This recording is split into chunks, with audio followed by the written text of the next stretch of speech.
365 روز 365 شخصیت بزرگ. سال 2014 سالن بزرگ کنگره جهانی ریاضیات در سئول، کره جنوبی.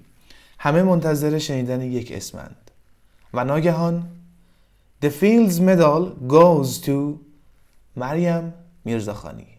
همه دست میزدن اما خودش لبخندی آرام میزند و سرش را پایین میاندازد. او اولین زن جهان است که این جایزه را میگیرد و البته اولین ایرانی. اما این داستان از سالن‌های بزرگ علمی شروع نمی شود. سال 1356 تهران. مریم دختری لاغر و آرام در خانواده‌ای فرهنگی و معمولی به دنیا می آید. او از همان اول با بقیه فرق داشت. نه اهل بازی‌های شلوغ بود، نه اهل رقابت‌های بی‌معنی. اما وقتی چیزی ذهنش رو درگیر می کرد ول نمی کرد تا ته ماجرا رو در نمی آورد. روزی که معلم ریاضی پنجم ابتدایی گفت برهان یعنی چه؟ مریم شروع کرد به کشف مفهوم برهان و هیچ وقت دیگه از دنیای اثبات و منطق بیرون نیومد. دبیرستان فرزانگان تهران. معلم ها می گفتن مریم چیزی داره که توی هیچ کتابی نیست. اولین بار که در آزمون المپیاد ریاضی شرکت کرد رد شد، اما مایوس نشد. سال بعد با جدیت برگشت و طلای جهانی گرفت. بعدش یکی دیگه، 2 مدال طلا پشت سر هم با نمره کامل. همه فهمیدن دیگه با یه نابغه طرفن. او به شریف رفت، بعد به آمریکا، استنفورد، هاروارد، پرینستون. هر جا رفت درخشید اما هیچ وقت مغرور نشد. از شهرت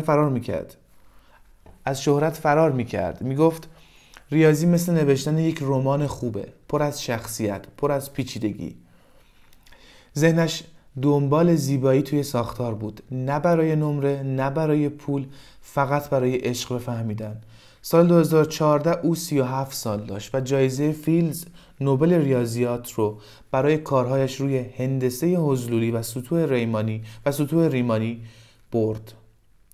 اسم این مفاهیم برای خیلی عجیب بود، اما او بلد بود پیچیده‌ترین چیزها را مثل شعر بفهمند. یکی از دانشمندان گفت مریم ذهنی داشت که میتونست کل یک فضای هندسی را توی تخیلش ببینه، مثل کسی که اتاقی را با تمام جزئیات از بالا نگاه میکنه. اما تقدیر همیشه مهربون نیست. در اوج جوانی، در اوج شکوفایی ذهنش، سرطان سینه سراغش اومد. او جنگید اما در 40 سالگی تموم شد. سال 2017 دنیا یکی از درخشان ترین ذهنهاش رو از دست داد، اما چیزی توی مرگش نبود که خاموشی رو نشون بده. برعکس اون روز دنیا بیشتر از همیشه اسمش رو فریاد میزد. امروز دختران ایرانی وقتی که از ریاضیات حرف میزنن یه اسم رو به هم نشون میدن. مریم، یه الگویی که نشون داد علم زن و مرد نمیشناسه. یه نابغه که شعرش رو نه با کلمات بلکه با اعداد و منحنی ها نوشت.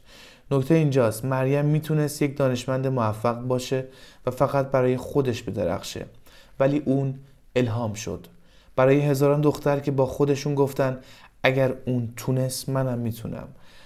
و این شاید بزرگترین برهان زندگی مریم میرزاخانی باشه.